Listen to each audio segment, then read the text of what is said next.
Good morning, guys and girls. How's it going? Streamzill here, and I hope you're all well. How's it going? So yeah, early morning random stream time. Yes, it's that time of the week and day and whatever thing. It's that time of thing where I'm going to do a random stream because I've woken up and I feel like doing one. So yeah, still no set times for streams. Unfortunately, I've been a bit too sick to get everything working. I also apologise if my phone goes off. My housemate sort of fractured her arm last night. Silly girl. But she's okay. She had a bit of an accident on her bike, poor girl. But she might need some help. So if I need to abandon the stream quickly, then that is the reason. So I apologise in advance if that happens. Anyway, yeah, stuff, things and stuff and things. We're live. I'm thinking I'm gonna do possibly. What do I have in the aviation field for Germans? Still need to unlock that U2. Got a K4. Okay, that's useful. Got the G6. Like a G6. I know that song, I can't remember that song now. Whatever it was a terrible song. Which I haven't given to a... I haven't actually set as anything, so I'm going to set it there. The reason I'm doing this is because there's the enduring confrontation. Yes, enduring confrontation, that's the word I'm looking for. Where do I have you set? I have you set there, but I need a bomber, so pop you there because that Doe K1 will be useful. And the M1 can go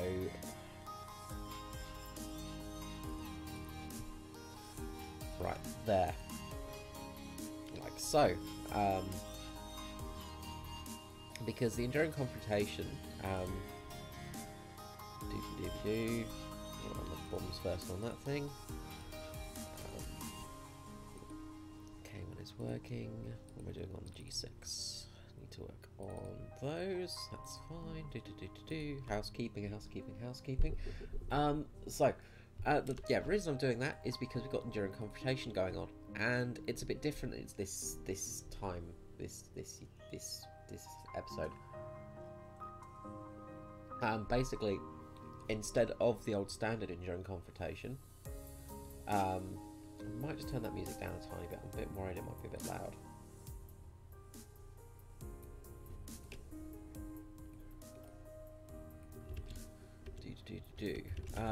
Yeah, instead of the standard old-fashioned enduring confrontation that we had many years ago and we've had for constant time, they've changed it up a bit. So now enemy markers don't appear, so it's a bit like sim mode, and that's really interesting. It's actually quite cool. So, oh, the G6 isn't even eligible. Bollocks. Bollocks, I say. Bollocks. Well, that was a waste of some money. But anyway, let's take part and see how we go. Because, yeah, you no longer get enemy markers, which is really awesome.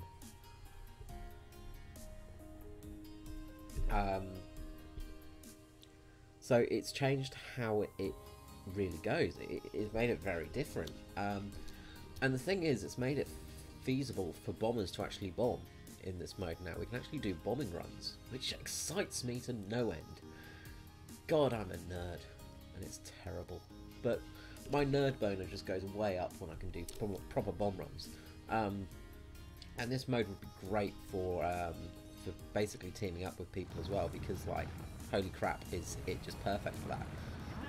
So, doobie-doobie-doo, we want minimum fuel. Let's go for the airfield over here, and let's take off. So we're going for a bomb run this morning. Oh, we're already in the air. Beautiful. Beautiful giraffe. Beautiful. Okay, let's start climbing and hiding and running away. So, as I said, basically it makes bombers an actual viable option, because if we climb and we get to an altitude that's just fairly decent, people aren't going to spot us too well. It's going to be hard to spot us. Which is great, because that's the problem that you always have in bombers, because usually you have a massive marker saying Heinkel HE177 right over here, all the fighters, come and kill me. So without that, it means we can actually, you know, hide somewhat. And I think the removal of markers is a really good idea. I think possibly having the markers come on within a 900-meter radius for both friend and foe would be fair, because for people that are vision impaired, it makes it a bit hard when you're in that close quarters environment without the marker. That's the only thing I would say, is maybe have the marker appear when you're within 900 meters. Say, because your friend marker appears, having the foe marker appear in that sort of well, area would be kind of it would make it somewhat easier for people that are a little bit vision impaired like myself. And I say I'm vision impaired, like I'm not too bad, but I basically, yeah, I've got a high, it's called astigmatism, and basically it makes my eyes look like more egg-shaped sort of thing. And basically everything's kind of blurry. So without my glasses on, I can't really see too well. With my glasses on, you know, I can see relatively well, you know, but it is still hard sometimes for me to follow a plane. I've been struggling in fighters because, boy oh boy, is it tricky to actually fight a dogfight when you don't have a marker. It makes it much more interesting, but, you know, I get absolutely ruffle-stomped because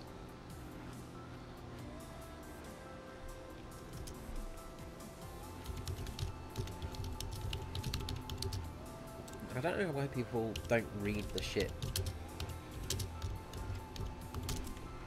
I don't know why people don't read what's actually happening. It's like, oh, so there's no markers in this mode. Yeah, that's what it says. It says no markers. But it says that friendly ones appear, you know. Oh God, we're actually going to have to turn in for that base at this altitude, because we're about to lose this game. This is the only thing that is frustrating with enduring conflict, and especially this one actually, is the tickets go down way too fast. Bleed tickets like nothing else, and it's very frustrating.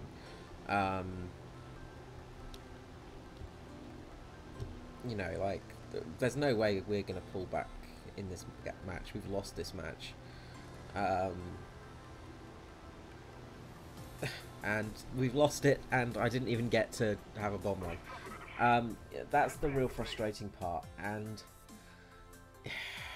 that's something I think they need to fix, is when it is such a low ticket count for enduring confrontation, is you can't, maybe don't join the game, maybe don't get entered in the game, because 3 minutes of play I've obviously made no real profit from that. Using a booster, I've wasted a booster for it, and luckily I didn't lose any lions, but I didn't gain any lions either, which is kind of frustrating, you know. Anyway, you get the idea of enduring confrontation. I won't actually do every game in it because it's just going to be pretty boring otherwise. So we'll go back to normal stuff. So let us go to Russia, Mother Russia, and let us go to Tonk battles. Yes, let's go for a Tonk battle in Russian.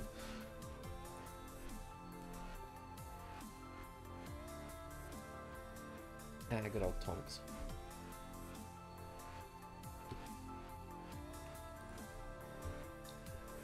I always like having a Tonk battle. Although I absolutely despise the game at the moment, and I've been having so many bad games of late. I'm almost to the point of just, you know, rage quitting constantly. But I still do enjoy Tonks, because Tonks are cool. Like, I just wish Gaijin would actually make it so Tonks were viable, and, you know, we actually could play some certain Tonks, because the British tanks are just terrible. Let's take out the ASU-85. ASU-85 is one of my favourite little tanks. It's a very useful little thing. and we're actually going to head down this side of the map. Hopefully not get spun around by any tanks just barreling into the side of us. So I'm going to head down this way and post up to a point where I can actually hopefully flank. The great thing about this tank destroyer is you are very small. The real major drawback is you have no armour, of course, and it is relatively slow. You know, no doubt we're fighting the Yanks, so we're going to be fighting about... Well, we're going to be fighting all the Hellcats in the world. You know, basically everybody's going to be driving the M18. So they're going to be outflanking us pretty much. They're probably actually outflanking us already, you know, because those things are so ridiculously fast. And Russian teams tend to just ignore that. But oh, sorry, my back crack there. But if you can get into a position where you can sort of snipe the bastards as they're going along, then you're in a good spot for the game, and you can usually get a fair few good kills.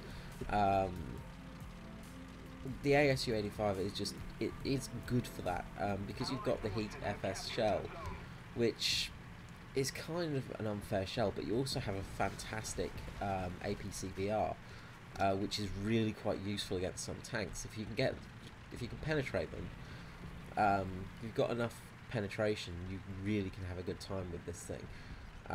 And that APCBR is very, very handy. It really damages tanks. You know, it's very good for taking out Tigers and things like that. Obviously, we're fighting American and British tanks, so taking out the British tanks at this tier, you know, the APCBR is very useful for that. Now, the Heat FS is good though for taking out like Hellcats and stuff because, of course, the hull break mechanic. Gotta be careful now. We've got to watch ourselves because we are basically in a position where we're probably going to find some M18s just sitting in these trees and probably get owned. I'm expecting to die pretty much instantly because I suck at playing this game.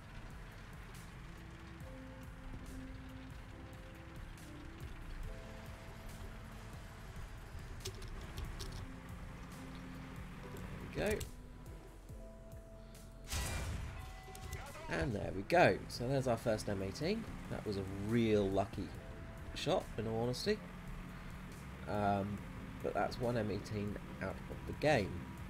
And this is the thing about this tank, is it is just really, really good for this kind of operation where you're basically just sneaking. It's a very sneaky little tank. Very good sneaky little tank, this one. It's a good sneaky boy.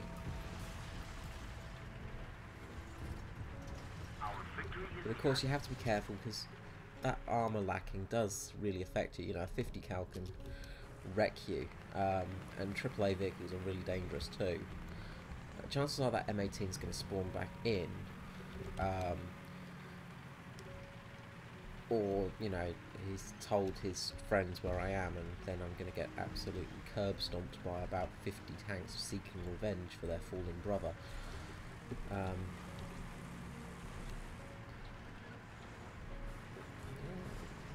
Seems the enemy's pretty much disappeared, in all honesty. We're going to post up here for the second, I think. Just in case anybody tries to outflank a little bit.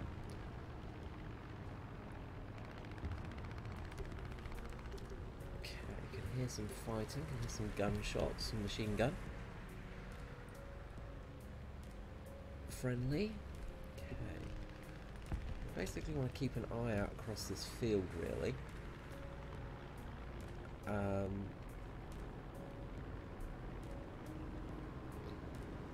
Plane up.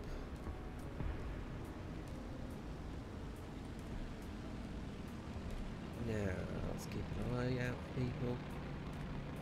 See what's happening. Can't really spot anyone at the moment.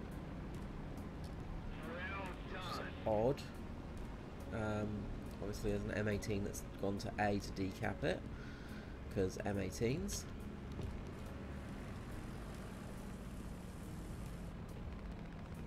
We might need to start moving because there doesn't seem to be much action in that.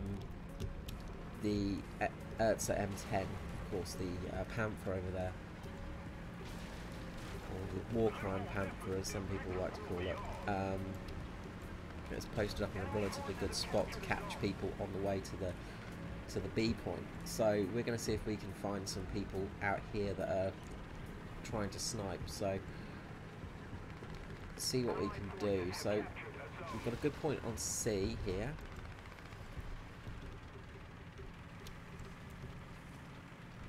Cover me.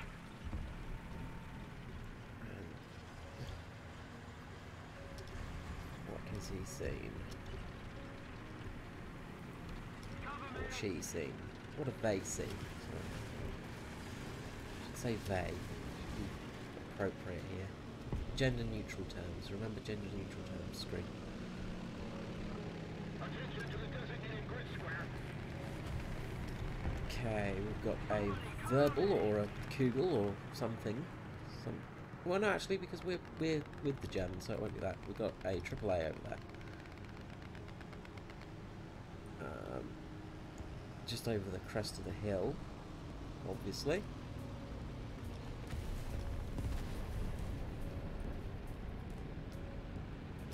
And it's been taken out. It was a Crusader.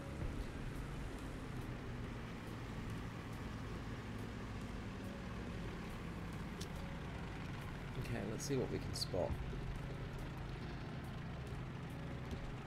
We'll start moving up slowly here because we don't want to go too fast. We've got a decent advantage being back here.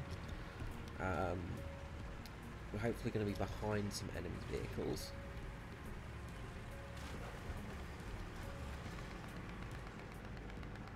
If there are any. So they're capturing C at the moment. Can we spot them? Can we spot them? Hopefully not die. Now, of course, I don't really want to go into C because obviously I'm not really equipped to go in there and fight in that sort of close quarters environment. This tank does not do close quarters very well. Being a casemate tank destroyer, you don't really want to start going in too deep with people because you're going to get problems there. Got to keep. Oh crap! There's. The enemy controls most of the strategic. Japanese tank that is now dead. There we go.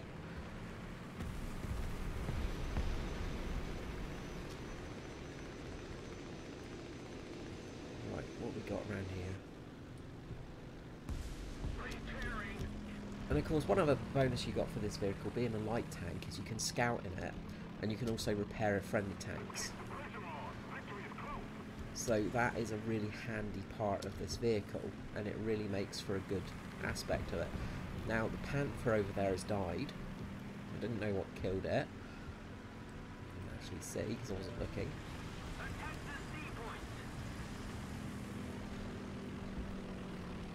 But if it was a plane, then that's all fine, but if it's a tank, we may have a tank moving in our position. Now, one of the problems with this vehicle is it has terrible, terrible gun depression, because it's a Russian tank, of course, and therefore it is absolutely useless with gun depression. Alright, I think we're going to start moving up a bit more, and we'll just move up just on this hill here, so we're not going to get spotted by the enemy.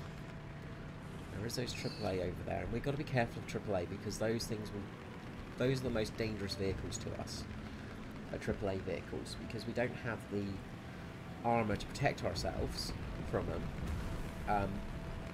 Planes as well pose a real threat to us, because obviously pretty much every single plane can go through our lack of armour.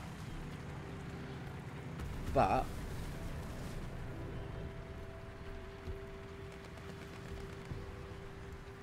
okay, we've got a T-34, I think, so that's alright. Got a bit of armour moving up.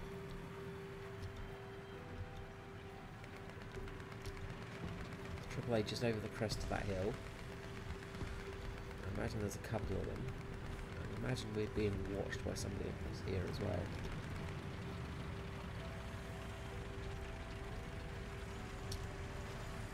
tank there.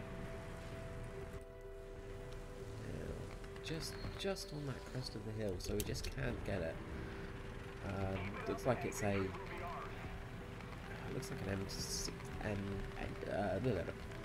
Hello, Ironfels. How you going? I hope you're all well. Thank you for joining me today.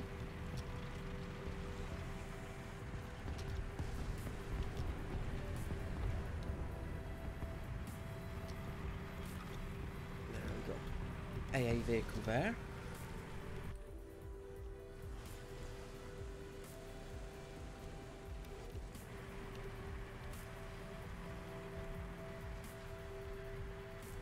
Crusader, we've got to be careful of that because again that's going to completely shred us. But we have scouted it at least. So what we can do here is scout stuff. Now he is looking at my direction. But there is a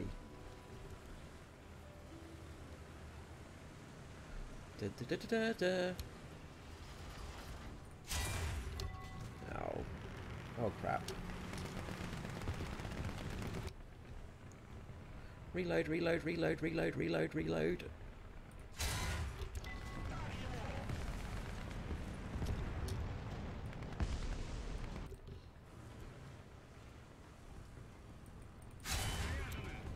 Oh, come on. Seriously? Seriously? Oh, dear. So anyway, yeah, we've got to just be careful because, you know, obviously we're in a light tank, so things are very easy to kill us. There was enemies right behind us, guys. What are you doing?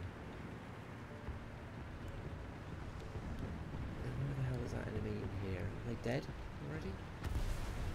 Or are we going to have to fight something? Are they in that smoke screen, perhaps? No. Not sure exactly what it was around here, but we're going to... Oh, crap.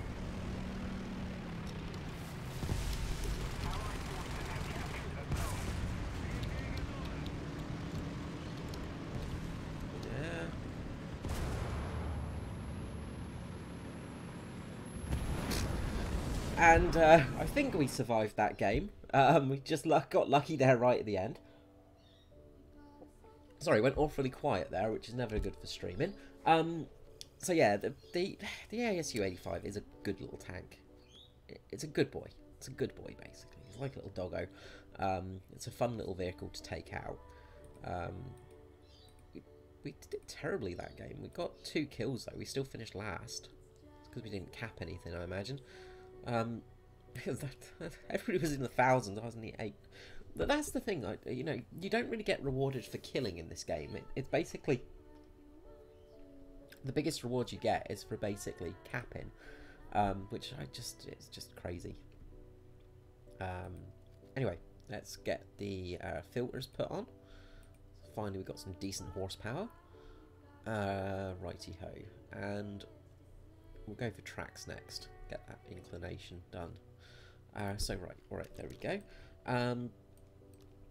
Let's go out again. Let's take her out again. So, yeah, the Russian tanks at this BR are relatively fun. The 6.3 range is decent. I've been playing a lot of British tanks around the 7.0 range, and it's just hellish. I can't stand it at all, and it's just really frustrating to live with. Well, I say live with, it's unbearable. It's just not fun, that's the problem. Alrighty, so let's take out the ASU-85 again. Not a fan of 38th parallel. It's one of those maps that's kind of a bit crappy.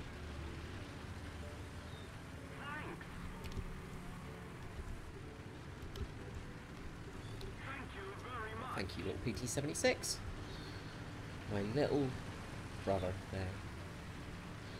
Basically, you know, this was designed to be a airdrop tank, so it was designed to be a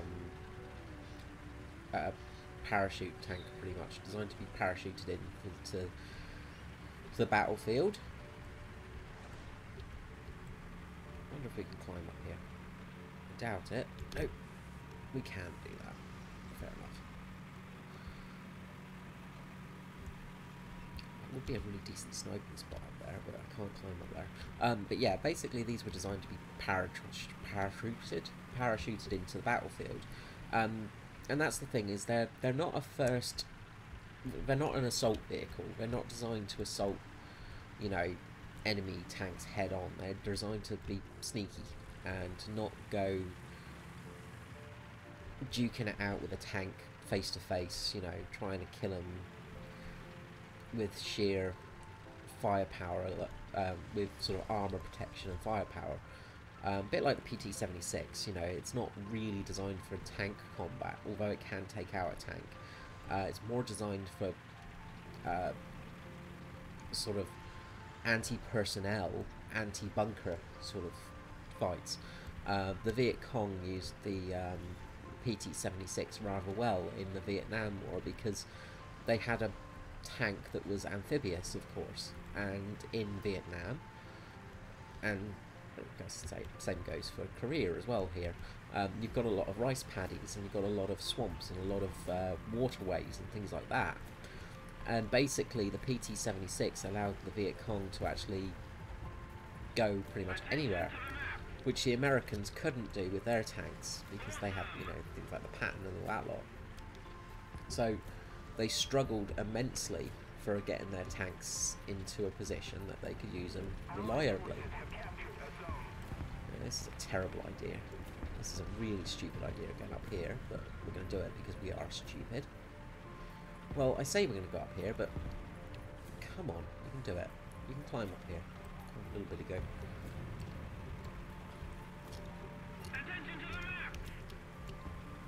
Tiger over there. We just missed. We did manage to scout it at least. Now, this position sucks for us because we're so low. We can't really get stuff over the top of the hill here. But we might be able to snipe some things off in the distance over yonder. Oh, Ed. Yeah. Our victory is near. The lightweight absolutely was the advantage there. I'd say the amphibious nature did help a lot because they could get across country a little bit easier.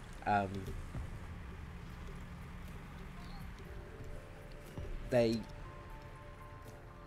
just had the ability to strike the Americans a lot harder and a lot faster than the Americans could strike with their tanks. It was a bit hard because it wasn't like the traditional tank combat they were used to. It was more like guerrilla tactics, which takes a bit of getting used to. It's a bit of a different fighting style.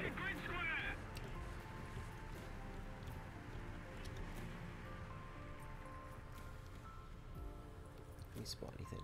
Can we spot anything? Defend the A point.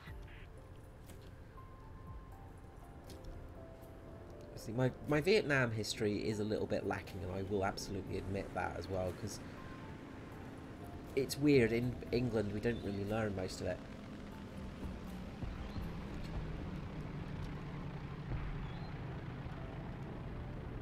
Awesome, thank you, Iron. Yeah, so as Iron was saying, you know, it was mainly the lightweight advantage which helped it. It's weird. We didn't really get much information for the Vietnam War in England. Just because, well, there wasn't really much that happened in England. The British didn't really do a lot in that war.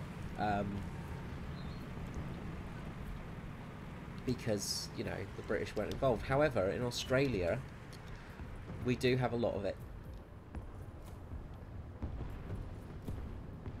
Oh, nice, Iron.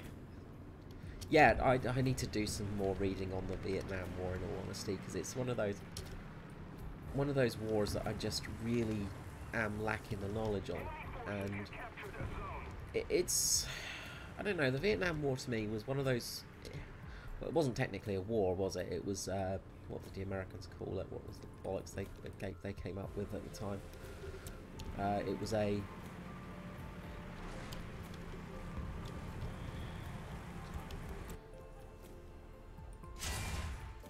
Oh, crap baskets. They called it something other than a war.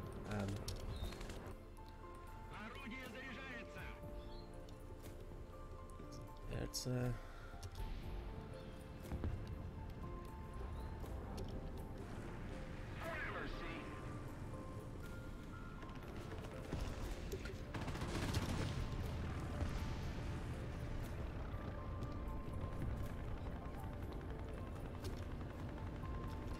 yeah, one of the things I was sort of going off there was a documentary I watched recently, and it was about the Vietnam conflict. Crap, you press V by mistake. And basically it was talking about a raid on an American outpost. Where did I see that tank? I saw it somewhere. There you are. Seriously? Fuck you, bloody hitbox detection on rocks.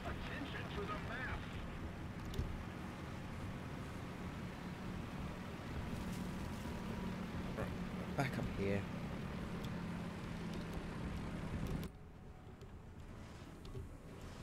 Hopefully the rock won't tank the shot this time.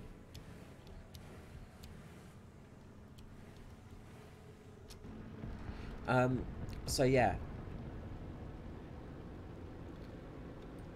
Yeah, the naval mine system is... Well, mines are interesting. They don't seem it, but they bloody are, especially the different types. We're going to be using contact mines, which are basically the big spiky ones. But the what I was going off for the Vietnam part was I was watching a documentary on one of the American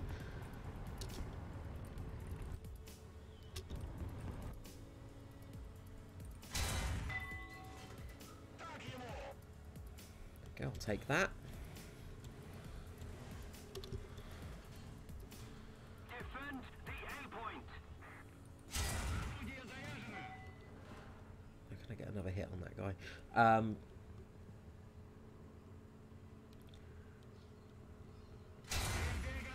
How are you going, Mazak? Hope you're all well. And also, hey, Elvin, how you doing? It's good to see you. So yeah, I was going off this documentary I was watching, and they were talking about the there we go, some of the American holdouts, and they were basically, there was this American fort on this hill, and it was held by the GIs, and they basically thought they were pretty much safe. You want to shower me in borax? Okay, that's different. Also, what do you mean grease? I am not greasy. No way am I greasy. The only grease I have is the stuff I'm holding off for my retirement fund. So anyway, the Americans had this setup with they had a what do you call it?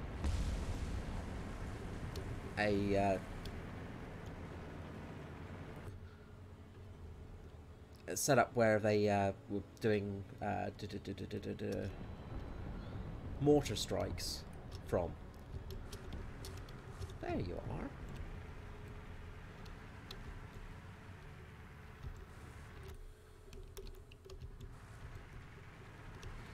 I see you, don't worry. Don't worry, Mr. Panther, this won't hurt much. I can actually get a shot on you. Attention to the designated grid zone. Because of these bloody rocks in front of me.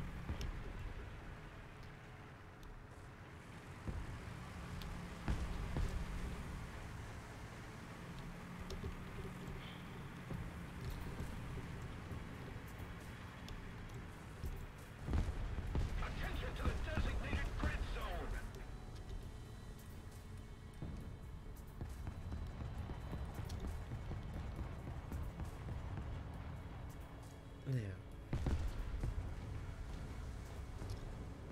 And I don't get anything for that panther because obviously my scout had run out.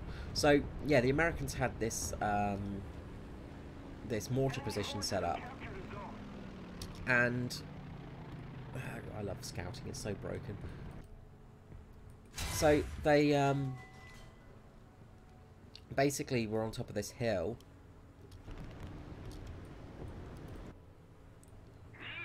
It was the Ferdinand. Oh, sorry, not a Ferdinand, it's a, whatever we call it. Oh no, it's a Ferdy, I think. Okay, the gunner's taken out, that's all good. One less gunner on him.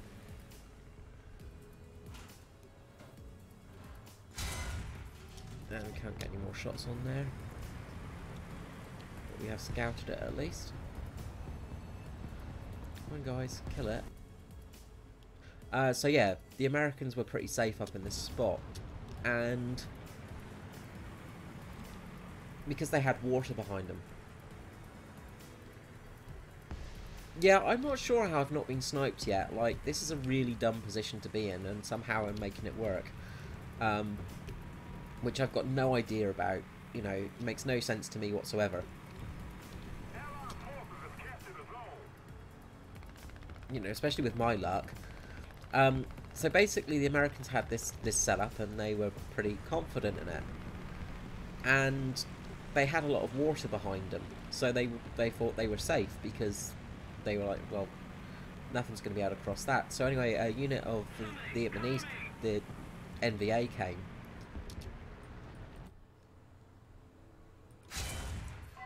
and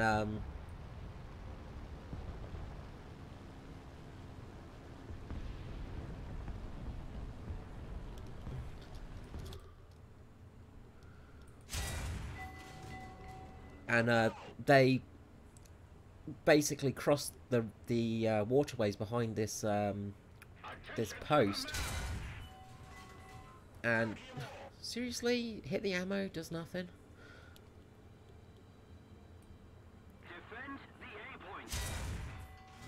There we go. Alrighty, and yeah, basically they hit them from behind,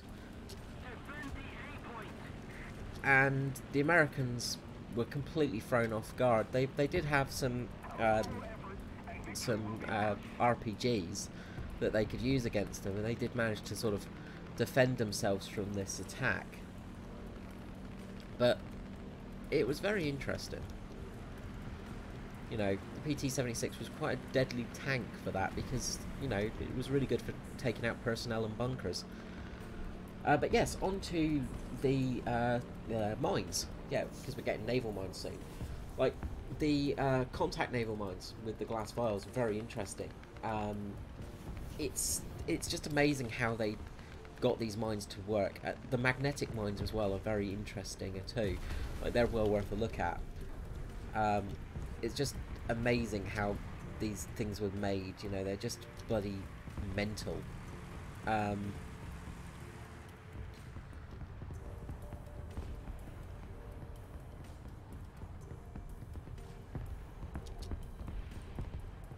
My trick didn't work again, unfortunately.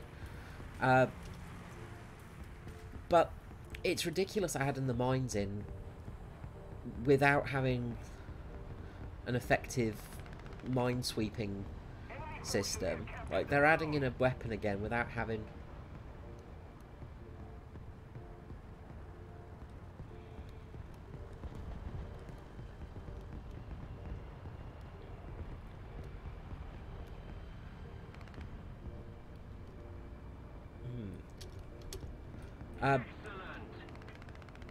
Alright, that's cool. I'm pretty sure the documentary said there was rivers, so I will blame the documentary on this one. I will blame my source information on this one, so I apologise about that. Thanks for letting me know. As Ian just said, it was a jungle, the Ben Het attack, which is probably the right one. Hello, Tiger.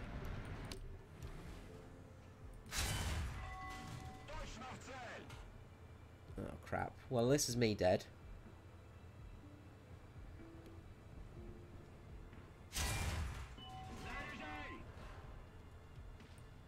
No idea how I didn't penetrate that. Please penetrate. Oh, that was lucky.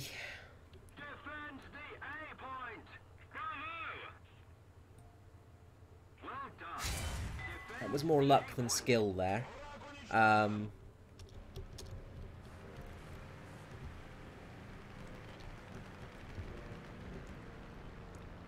But yeah, the naval mines we're getting, it's... The 2-minute timer on them is just...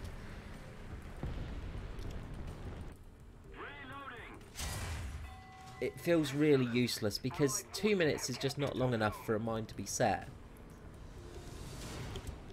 It's sort of...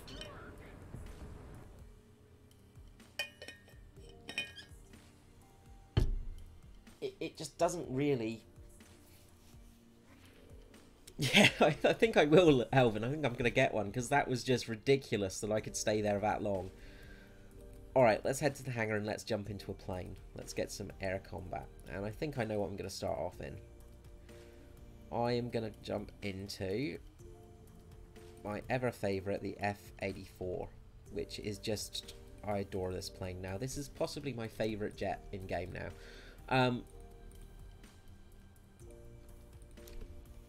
But yeah, the mines, it's one of those systems that really doesn't make sense to me, having it sort of put in game without... Yeah, they're shootable, like, you can absolutely shoot them, but we've got minesweepers, we've got the R-boats. They should give them the option to actually, the R-boats make a, I don't know, have a sort of, are able to spot mines easier, things like that, so we can use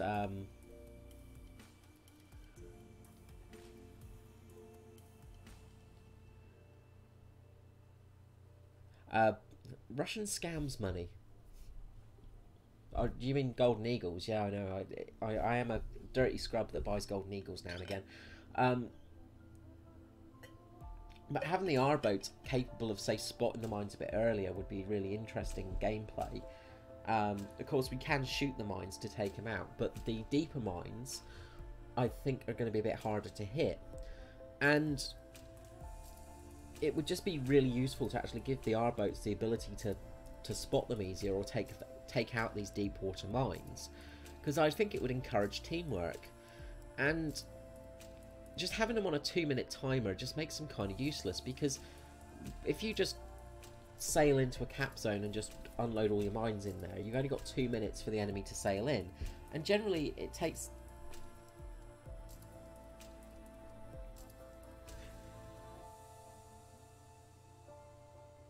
I'm not sure what you're talking about, Mazak. I'm afraid I'm a bit confused. I'm a bit lost. But, you know, in naval, you don't generally get much coming into a cap zone. Deep mines are less effective against low keel boats. So, you know, things like the motor torpedo boats and stuff like that. They are slightly more effective for your larger ships. So, especially for a cruiser, a deep water mine, a mine that's set slightly deeper, is much more effective because it will go underneath the keel, and that will basically break the back of most ships.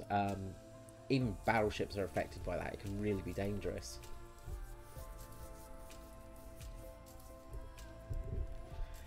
Yeah, it's... I think they might have to sort of go with a slightly gamier version of the clearing of mines. It's... We could absolutely use paravans. Like, it's a system that could be introduced, and it is modelled on the Russian destroyer, I think. They've actually got a couple of paravans on there.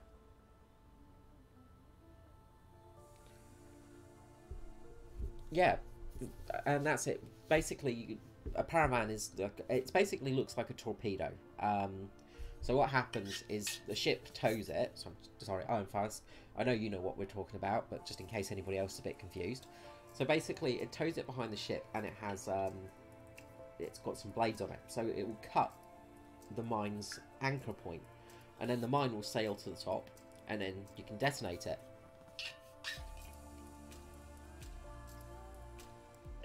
Yes, Mazak, the R boats do have it, and that's it. The R boats were used for that. That's pretty much their primary use.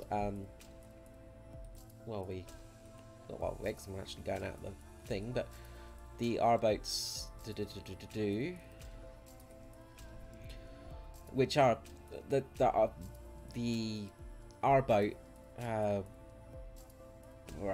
forgotten how to pronounce the full name, but basically it translates to minesweeper in English. That's what they were. These were just minesweepers. Of course, I picked the one that bloody doesn't have it, don't I? Of course I do. But, you know, that's the thing. The R-boats, it would give them a more use in-game, because currently the R-boats are absolutely bloody useless. There we go. These little devices here, on the back here. So we have them, and they could absolutely use them. And the majority of boats can use them. Destroyers use them. Everybody sort of had them on board. It would make the R-boat a bit more useful, because currently the R-boat is bloody useless in game. The twin autocannons are okay, but this thing has no armor and is very easy to take out. And ships are just a complete nightmare at the moment. But having the minesweepers actually have a purpose in game would make teamwork happen a bit more, which is what I would hope anyway. Well, speaking of naval, why don't we try and give it a go today? Let's see what realistic looks like first of all. Might get a game.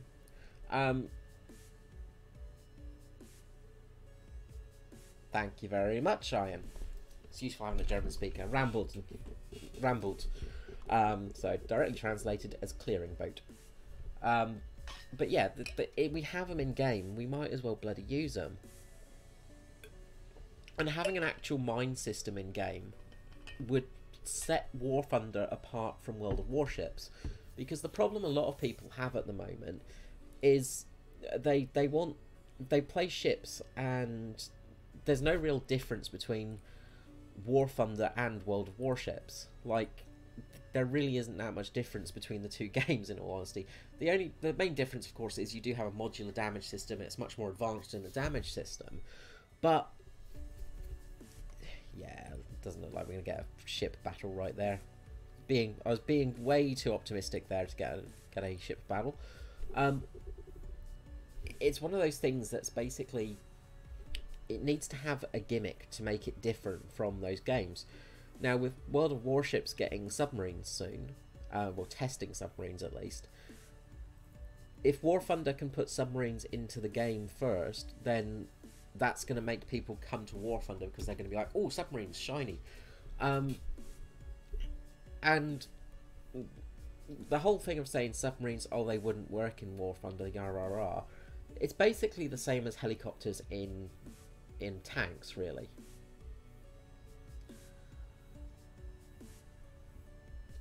It's sort of, it's a specialist system. You have to be really careful with helicopters, and you have to really sort of bide your time and be careful not to be spotted too much, because you're very flimsy. Submarines are very much the same. So having that in-game would really set it apart and actually give people a reason to be like, okay, I'm going to give War Thunder Naval a try.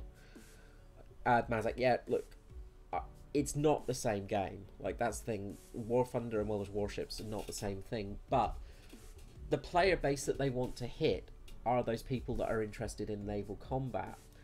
And the way they're going about it at the moment is not great, because the gameplay is just so flimsy.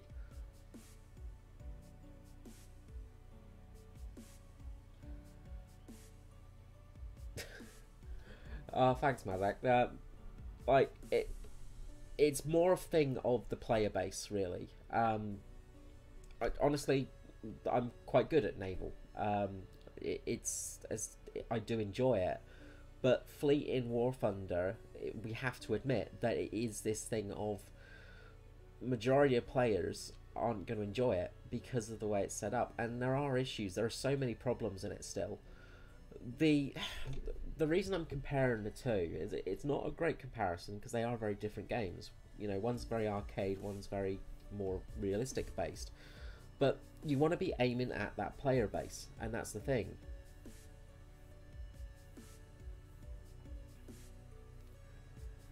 I agree they are different players, but they want to try and basically look. Wargaming and Gaijin very much are in competition. Although World of Warships and World of Tanks are very different, it's basically, you know, if we look at, say, cheese, you got processed cheese and then you got pure cheddar. They're both technically the same thing, but they're very different. But you sort of market both for the same person, and that's it. These games are marketed at the same people, and that's the thing. Is as much as we hate to admit it, you know, War Thunder and World of Tanks and World of Warships, not World of Warplanes because that's no comparison, but they're all directed at the same sort of player base.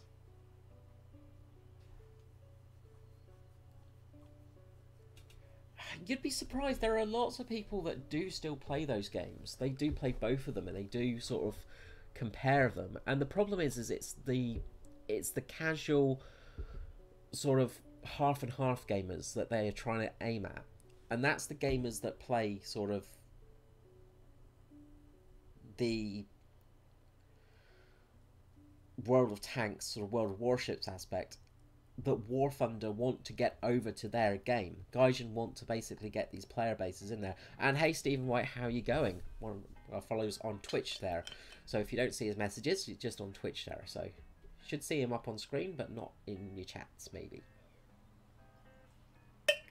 Like, it's... Even though the two games are really not similar, and, you know, they are basically at different player bases, they still market them for the same players. They're basically looking for nerds that are into tanks and planes and ships and helicopters, and that's the whole thing.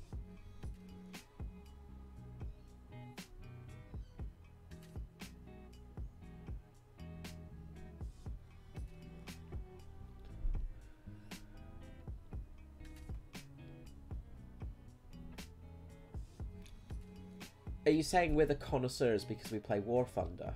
Like, we're not aiming at the connoisseurs. We're not aiming at the sort of people, the hardcore area. Mazak, that's the thing, is it's basically aiming at the casual market, the people that aren't these really hardcore people. Stephen, my profile picture, I can't remember what it is on Twitch actually.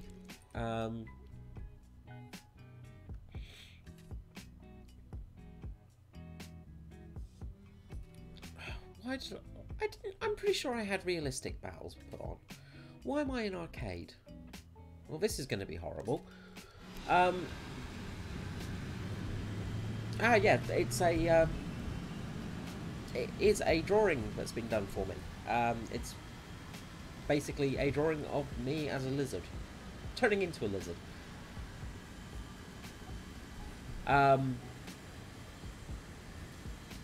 So yeah, that is the profile picture that I have. It was done by an artist friend of mine long ago.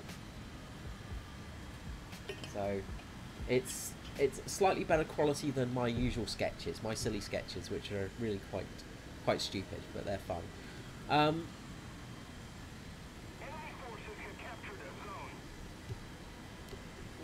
No, aiming at connoisseurs is not the same as aiming at the casual market.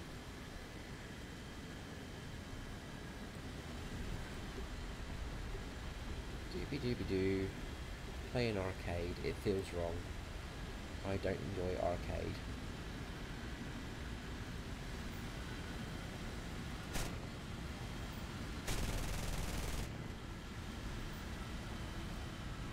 Of course all my shots miss.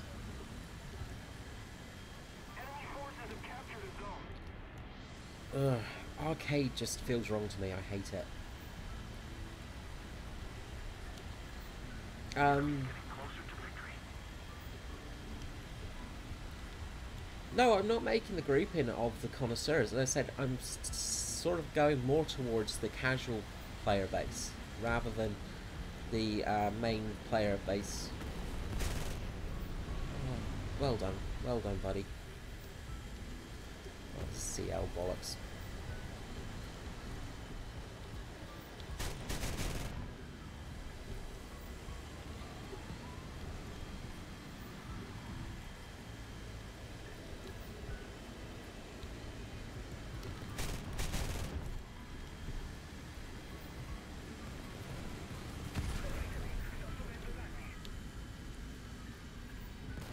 I'm really not very good in arcade mode.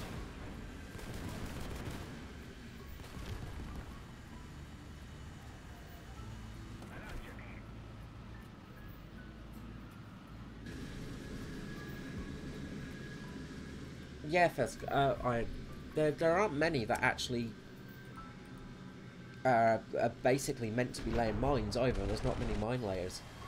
I think you're missing the point, Mazak. That's the thing, we're not talking about the people that are deeply into this. I know that we're quite passionate about War Thunder, for instance, and a lot of my player base is. But the thing that they want to aim at is not us. They're not aiming towards us for this. They're aiming towards a different market. They're aiming towards the, as I said, the more casual player base, the people that aren't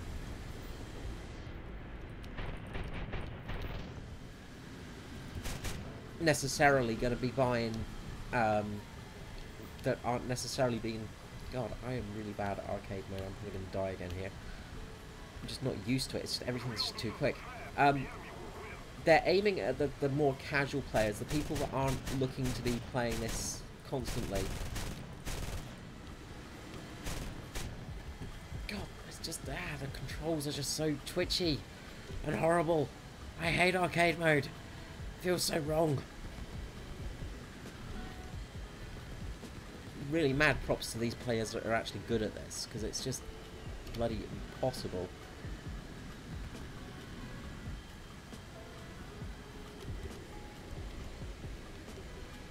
I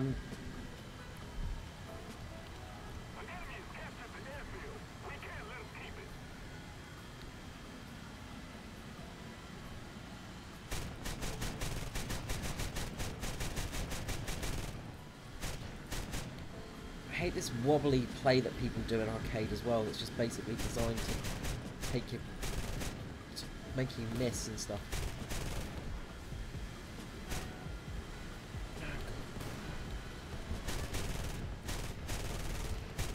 That was a hit at least.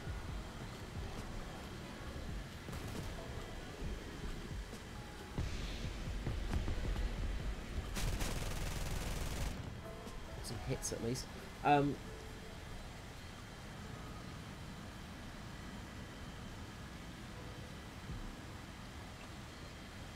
Mazak, where are you getting your information from my naval mode play? In all honesty here, mate. Yeah, sometimes. Some people. Anyway, yeah, the European destroyers have the mine rails, and a lot of European ships have that capability. The American ships are more designed for that more gun-focused orientation. They're more a gun-based sort of system. So they're a bit more all-out guns and things like that.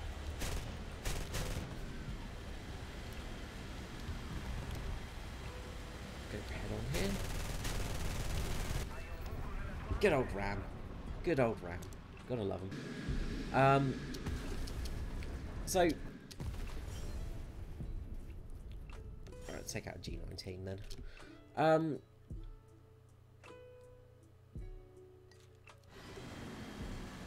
Mazak, yeah, whatever, dude.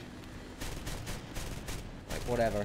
I've got no idea who you are, but yeah, you obviously don't seem to know me too well. But basically, the whole thing is Gaijin are actually targeting more casual market for playing it. That's the thing. I'm not saying that it should be that's right, but that's what Gaijin want to target. That's where they want to go, and that's what they want to bring in, because that's going to make them the money. How the hell did I finish second? This is a bloody terrible team, obviously. But that's the area they're marketing at. That's the thing. That's who they're marketing at. And it is problematic because it's just how Gaijin work things. Ugh, arcade.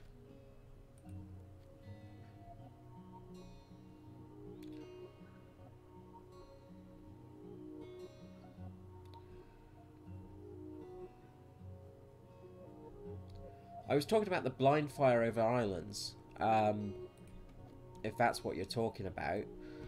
Basically, it's a slightly, you know, it's a bit of a silly system, because basically you just press X and then just hope for it. I know how to aim in the system, and I know how to change the distance of shots, and I know how to time them. Basically, if we were going more realistic naval, we'd be going off splash height for our basic aiming.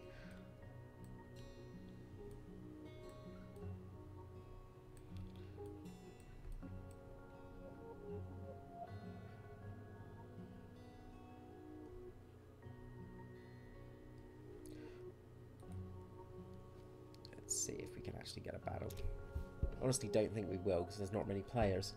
Yeah, the Pacific campaign did, of course, make a big difference. But you have to remember, the US ships weren't just operating in the Pacific. They were operating in the Atlantic as well, with the Atlantic convoys.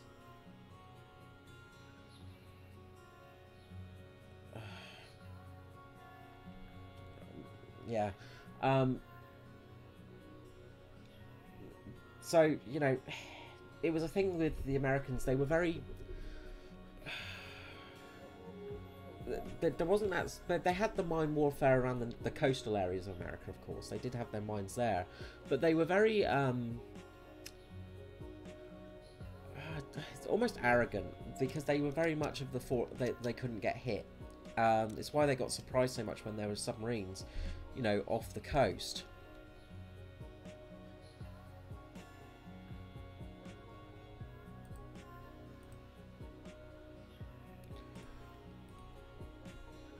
Let's take out the 24.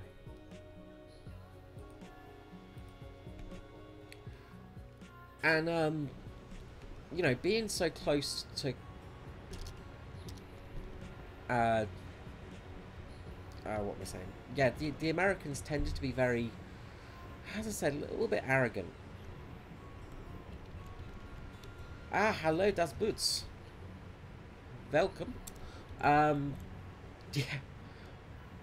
It's hard running ships because it's very hard to get a game. Alright, we're going to head towards C. Now, the good thing about the 1924 is it actually has a little bit of armour. It's actually relatively well armoured for it, for a destroyer.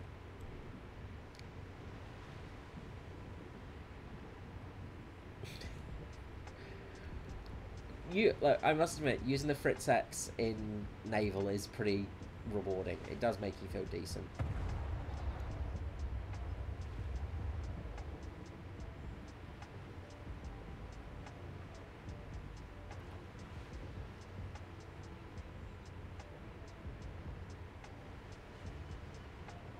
Yeah.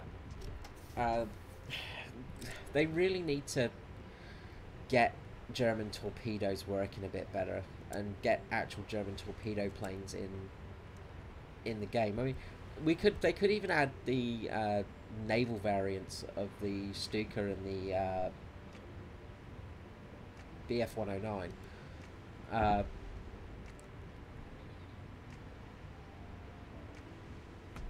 Ju-87s are just fun. Like, the Stuka was a fantastic plane for taking out ships. Like, Stukas took out a fair amount of the Russian forces, and especially the Russian battleships were really wrecked by some of the destroyers. Not destroyers, sorry, Stukas. Yeah, Japanese ships I can see being added sort of long after Italian ships. Just going to be one of those things.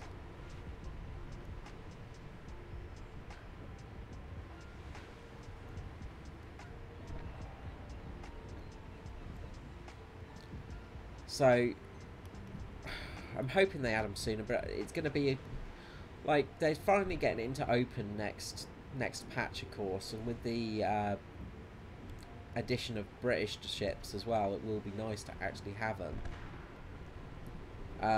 at last. But The enemy's getting closer to victory. Allied forces have captured a zone. it would be just nice to actually get them in at last. Yeah, Iron, the Naval Stuka and the F-109 of course didn't get past the prototype stages and sort of much of the development, because of course it was being used. Hello there.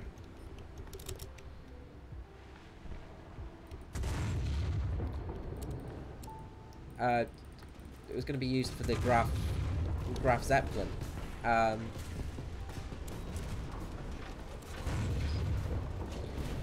Which of course didn't get used in the actual war, so it never really went past prototype stages, and we are getting absolutely hammered here because there is another destroyer.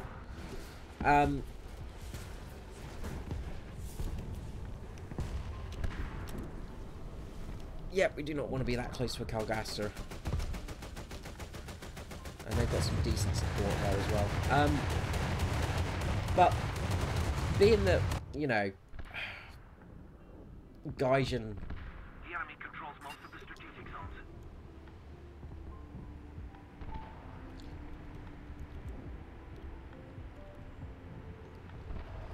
yeah, at close combat, the Type 1924 is pretty rough to use.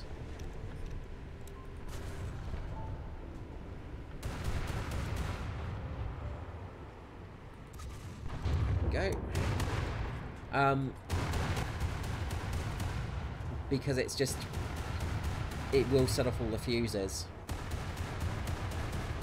pretty well, pretty reliably, reliably.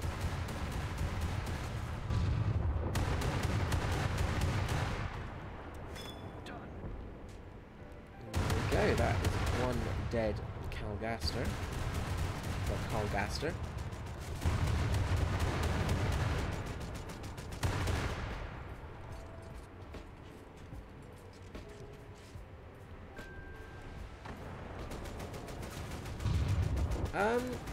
Well, no, are you talking about the Americans being hit by submarines, Mazak? Because the Americans were being hit off the coastline at the beginning of the Second World War because they basically left the lights on the beaches and beachfronts, and it basically meant for a really nice, easy target for the U-boats, because the silhouette of the ships came out really nice, so it was nice and easy to hit.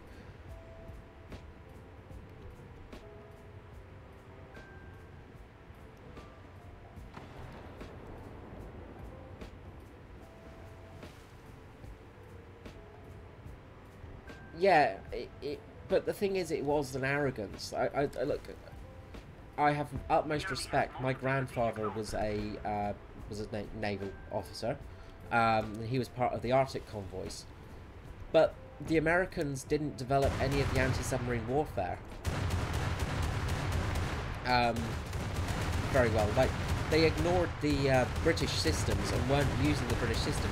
The American, the admiral in charge of the American Navy at the time hated the British, and the Americans had actually, all of their wargaming was basically against the British in the early days, because they expected to fight the British rather than the Germans. We must have a patrol boat in here somewhere. Where are you, you little bastard?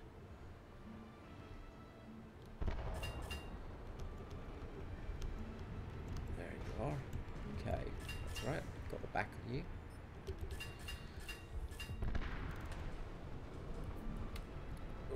Come on. And as I said, look, it...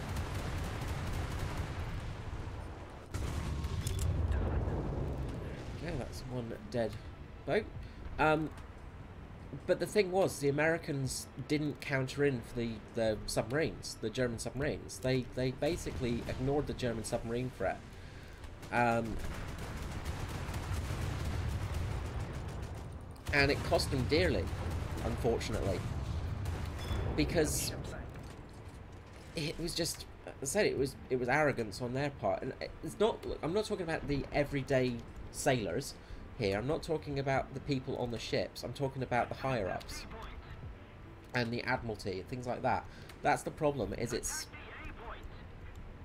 one of those things that, unfortunately, leaders are not always very good, and the Americans basically had set their wargaming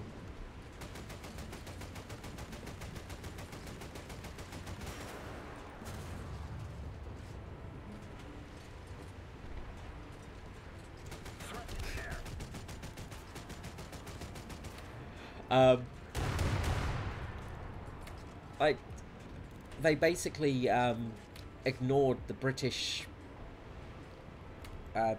submarine doctrine at the time, which was actually working. The British wargaming on submarines was working, because they worked out that the submarines were actually popping up in the middle of the convoys. So what would happen is they would torpedo the convoy, and then originally what would happen, a torpedo convoy, and then all the destroyers would go out looking for the submarine in the outskirts, but the actual submarines were in the middle of the convoy. And of course,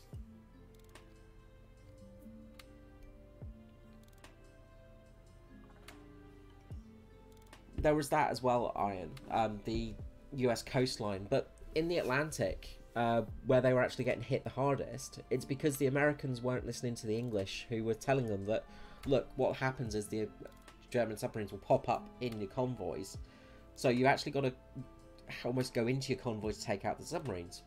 So what was happening is they were spreading out in a wide area, a wide circle, and going out towards the enemy, trying to find submarines on the outskirts. And often one of the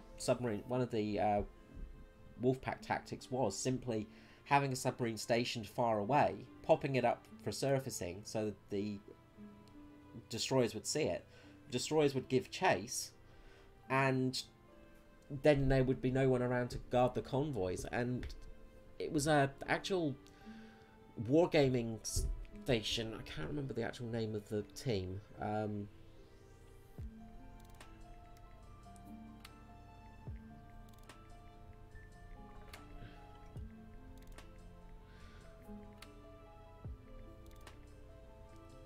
see if I can find it.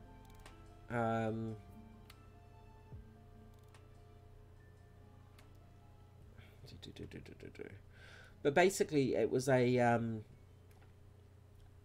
team of basically wargamers in Birmingham, I think it was, and it was actually mainly females on the staff.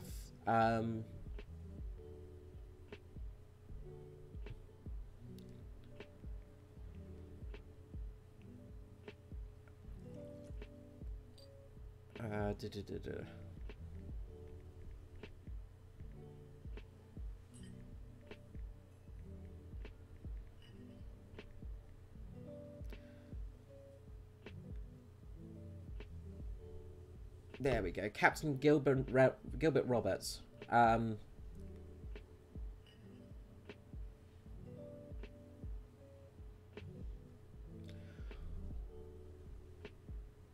The long range stuff, Iron, absolutely. But I'm talking about the basically the war in the Atlantic. So what I'd recommend is look up Captain Gilbert Roberts and the Wrens of Western Approach tactical unit, because that's what I'm talking about in this instance. It was in the early days of the war, so the sort of earlier, I can't remember the types of the U-boats at that stage. It would have been the 1940 variants. oh god, yeah, my brain's not working enough to remember them either. But basically, the Western Approach Tactical Unit, look it up. It's a really interesting thing. Do it when you're less tired, of course. But basically, they're the ones that pretty much helped stop the U-boats from attacking as much. Because, as I say, what was happening in the sort of... the way the packs working is they had so many advanced sort of tactics. It was amazing. But these women and Captain Gilbert Roberts himself basically worked out what was happening and sort of worked out that yes, the U-boats were sort of at night time. Of course, this isn't a daytime raid thing, this is a nighttime raid thing.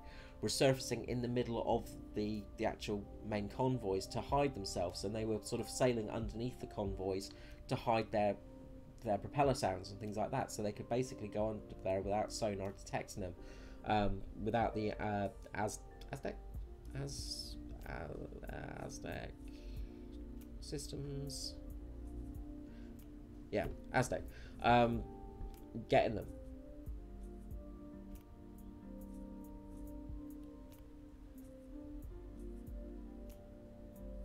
Yeah, the sort of...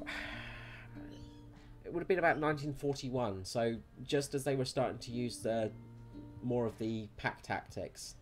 Not the early days of the war, though. It was when they started using pack tactics to take on the convoys a bit more, and started to get a bit more organised. This is where it really came in, because a single submarine is very hard to counter against. You know, because obviously it could be anywhere, just launch the torpedoes, buggers off, things like that. But when they started to use pack formation, thinking it was about 41, 42, just before the Americans started, basically. It was about a year before the Americans joined the war. The British convoys were taking huge losses. You know, in some months they were taking, you know, 600, I think it was 600,000 tons of shipping lost at the time. But with this course that they basically developed, with this wargaming that Captain Gilbert Roberts participated in, they actually worked out how the Germans were acting with their U-boats and sort of worked out how to counteract it. And the WATU, as it was called, the Western Approach Tactical Unit, they basically developed all the tactics to help stop the U-boat attacks for the big convoys. Now, of course, there were still single boats being hit, and there was still the odd lone wolf going around. With the WATU unit, they developed jump into another battle. They developed tactics so that the convoys weren't being hit as much, and they developed it so they were actually sinking a fair amount of U-boats as well at the time. But then when the Americans came in and just sort of steamrolled their way through the Atlantic, just being like, hell, we're okay, we're just going to drive straight through here, they took huge amounts of losses to their shipping because they were not using any sort of tactic developed. They weren't using any real submarine tactics. They were just basically going off what they thought, which was just basic sonar and just keeping an eye out, things like that. The early days of the war, they really took a hammering, and as I said, the admiral in charge of the American fleet, I cannot remember his name for the life of me, basically hated the British, and he wouldn't use the WATU tactics. So once the once basically they got on board with the WATU tactics, the Americans started losing a lot less ships. Basically, that's when there was a peak in I can't remember which month it was, whichever month they joined. There was a huge peak for the U-boat flotillas for their sinking of ships. They had a massive, like, if you look at the graphs, basically it's really high up and then it starts dropping, and then when the Americans come in, it shoots way up to like a couple of 100,000 tons worth of shipping being lost every sort of every month or so. And once the Americans put the tactics into action, then they started to have this huge difference and started to lose less ships. So they had some of the tactics that they worked out was the Raspberry, which was a U-boat sneaks through the outer line of escorts running on the surface to avoid Aztec and sonar. The attack commences if possible the merchant ships fire a white flare. So that was the way to counteract this move by the Germans, which was sailing in and sort of surfacing.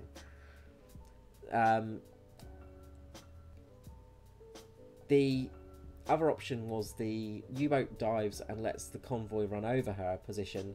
She has to turn slowly to retain control as she dives. So basically the other thing was trying to basically outmaneuver, make the U-boat have to turn in a weird direction to go for the fleet. And because it was turning, it often couldn't get the torpedoes off at the same time. So there was some really, I say, the Watu stuff is really interesting. I would do a video on it, but in all honesty, I can't do it justice. What I'd recommend is looking at the... let me grab a link for you quickly.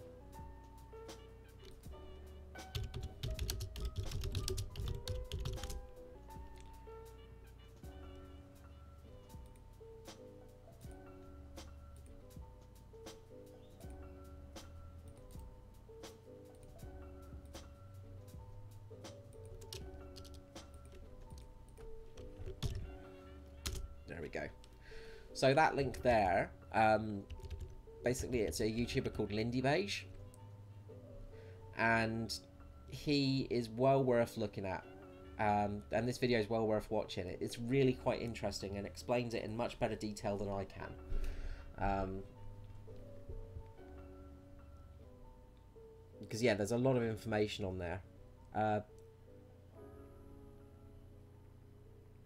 So I've got the graph here. So sorry, I was just scrolling through on my phone. I wonder if I can show it up on my phone like this.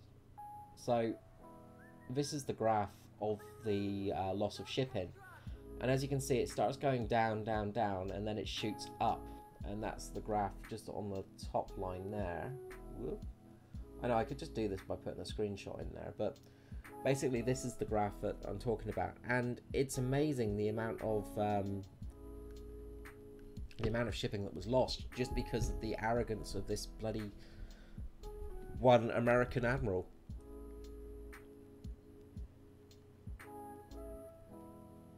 Yeah, that's the sort of time period I was sort of talking about.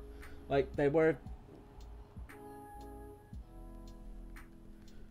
He's hard to listen to. See if there's any other videos on it as well, because there might be a less chaotic one. Or if you Google the Captain Gilbert Roberts, there's a website called professionalwargaming.co.uk, and there's the full information on there, really well written. That's what I was just going through just then. But it is just a very, very interesting aspect of the war that we forget about, is the wargaming of these ladies. Basically, it was a bunch of wrens, which is the females, female officers. And Gilbert Roberts, he was a naval captain. He had tuberculosis, I think it was. That's why he was put on the shore leave and taken out of the action. But he was a very experienced captain, and he was very, very good at naval tactics. But of course, because he was stuck to the shore, he had to do something a bit different, and that's why he sort of did this, the Watu. And it is a really interesting story. It's one of those stories that basically gets forgotten about in history, and it's sort of one of those things that's easy to forget in history as well. Like, as I was saying before, the Americans prior to World War II, their Navy wargaming department, so basically the tactics they built up were against the Royal Navy and the Imperial Japanese Navy. So they didn't have any real tactics for the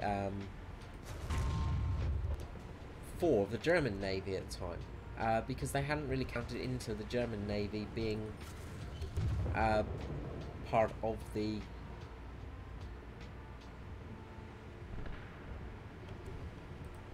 Yes, I've watched those videos and they are very, very good. Military History Visualized is fantastic.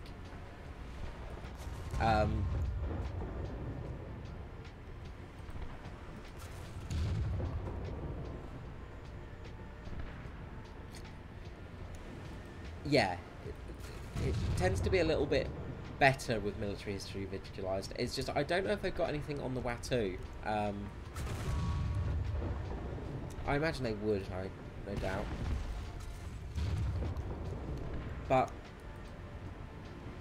we should be okay. Oh, is that Cargaster? I'm trying to see what it is.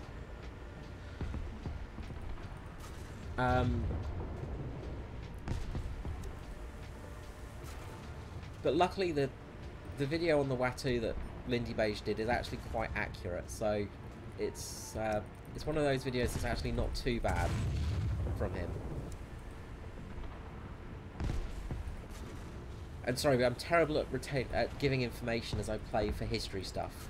I do apologise about that, because I do tend to be focused more on the game, and I tend to be terrible at doing two things at once with that regard.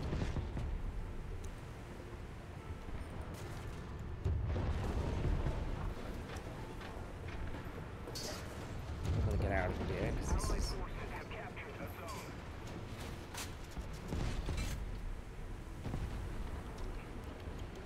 pretty bad situation to be in all honesty.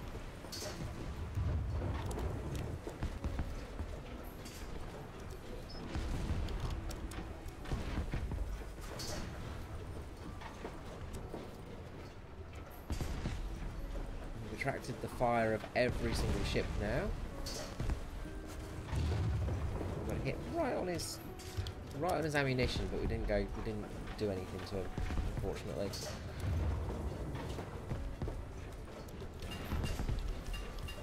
I think we'll go full reverse and get inside the smoke screen.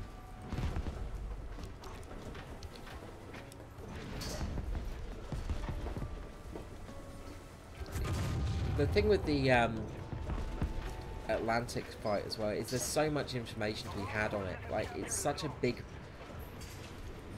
battle, basically, such a big theatre of operation as well. You know, there are so many things that needed to be made for countermeasures for it. You know, and did work. You know, things like the catapult launched Hurricanes, for instance, were vital for the war effort and the fight for the taking out of the U-boat menace. But it's just one of those features that's just pretty amazing to look at, because it's just so very large. And also the Arctic Arctic convoys as well, convoys up to Russia. My granddad was part of that with a county class cruiser, and he did a couple of runs with those. And just the fact that, you know, it's a pretty amazing part of the war.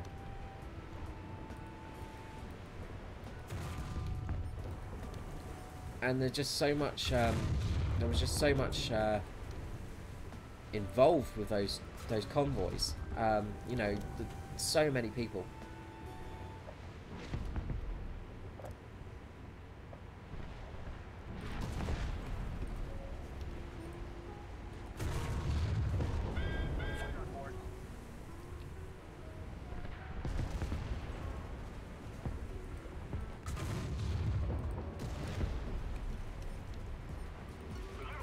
The US did have very good countermeasures, as I said, but the admiral in charge was very anti-British, as I said, and just didn't use the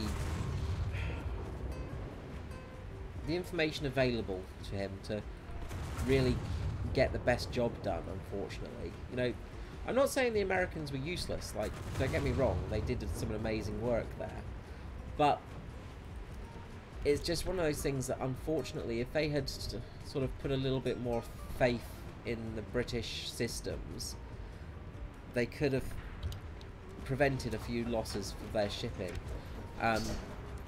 Because in the early months of the convoys, and of course everybody, like the Americans were getting used to the convoys, and the merchant navy, look, I'm not disparaging any of the sailors in this, it's only the leaders.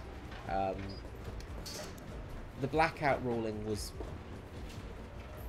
absolutely stupid on the mainland, because it just meant that they illuminated the ships as they were coming out of port. It was a really dumb decision by the Americans. But again, it's one of those decisions made by the higher-ups. Whenever I'm talking about sort of stupidity in war, stupid tactics and stuff like that, it's not the actual ground floor, like the people at the ground floor that I mean to talk about, because the sailors, the captains of the ships, people like that, all had to do their job. But unfortunately, the idiots in charge usually caused a lot of problems, and similar to the First World War, really. You know, basically the people in charge were the ones that caused the most issue. You know, just slowly wanting to move their cabinets.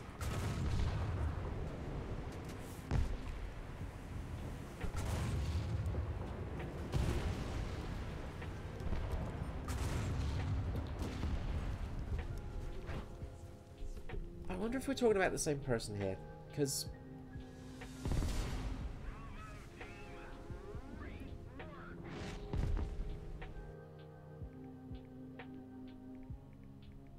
sorry, I'm just going to have to double check it, because I'm trying to remember the name of this admiral.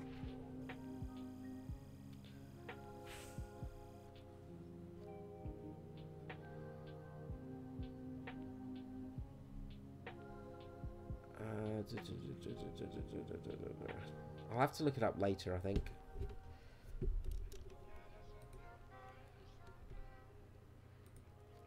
Not a bad battle there. We got some good research points.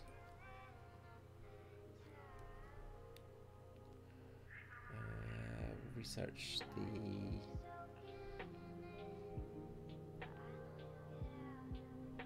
guess we'll research the new pumps next on that one.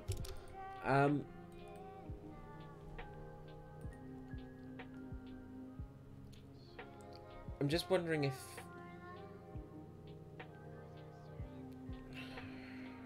I'm trying to think of the one it was. Because I'm going...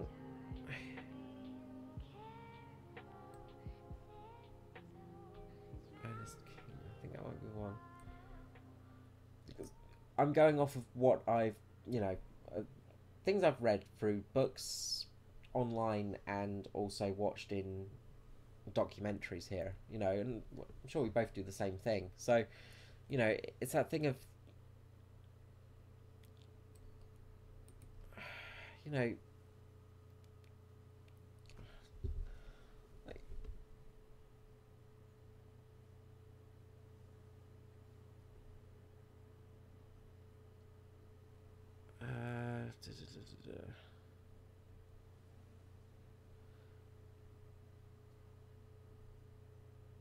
yeah, I'll have to try and look it up a bit later. I'll have to get, I'll put it in the comments if I can get the information iron.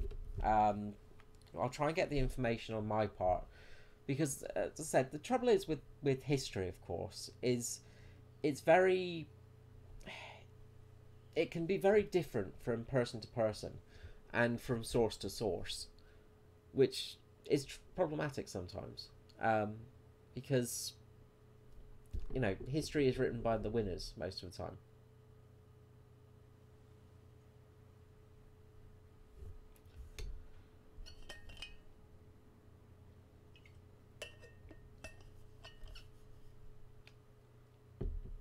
I'll try and find the information. I'll post it.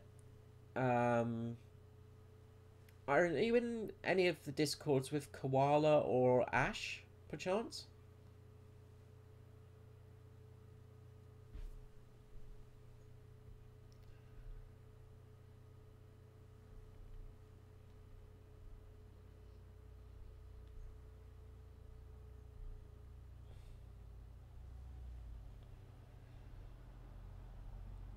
Because I think I'll have to just try and find the information I've got on it and send you a link for that one.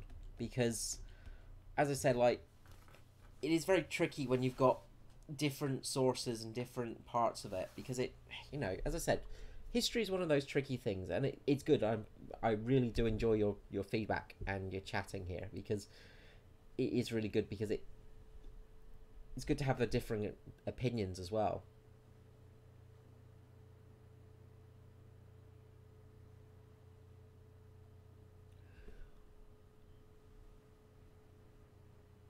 Awesome. I'll post up a link and send it to you with a message with you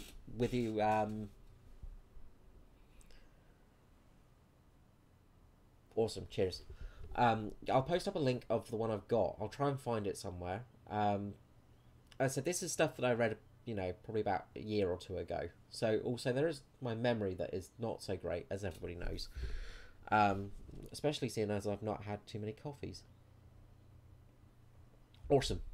Thank you very much.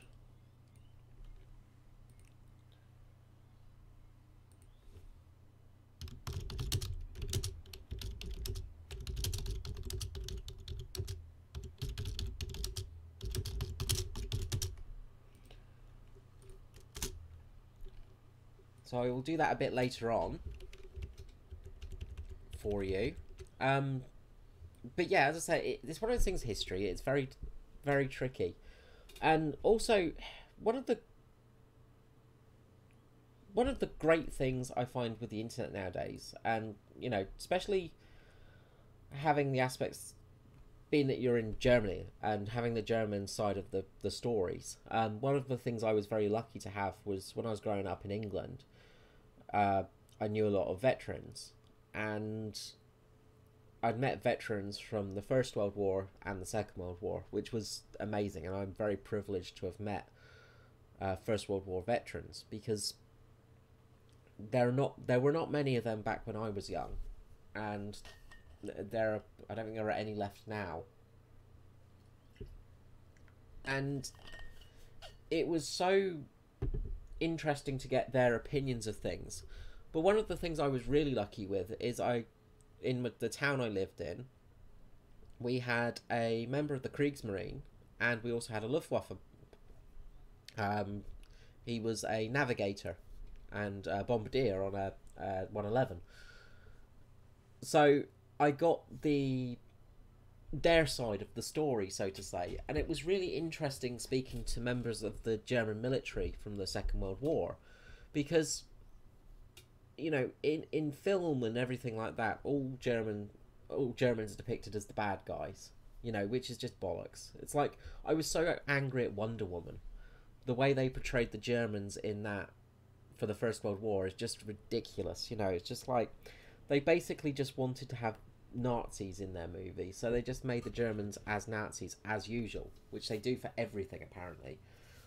And it's so frustrating because the German military were just, that's it, they were the German military. Sure, you had the SS and you had some rather nasty aspects of it too, but the majority of the soldiers were just soldiers, you know. It's basically the same on either side. You're both fighting for your country, and you're fighting a war that you don't really want to be in. And so having that viewpoint from those different nations was fantastic as a kid. It was great to speak to them and get their information. I also knew a couple of lads that were involved in D-Day, a few D-Day veterans from the Operation Overlord. One of them was a Royal Engineer, and he charged the beach carrying one of the big old snail shell type flamethrowers. And he was charging up there with a fellow engineer, and his friend got hit and it was not a nice thing to happen.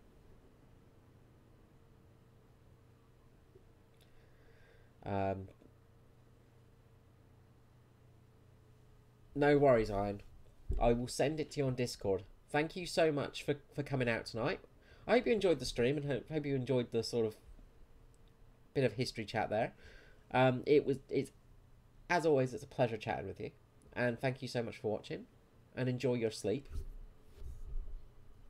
And I'll make sure to send that link to you. It'll probably be later on today, my time though. And actually, my housemate is calling, so I reckon I will end the stream here. I reckon this is a good time to end it. So thank you all for watching and coming out today. I hope you enjoyed the stream, and I will see you all again next time. Bye bye.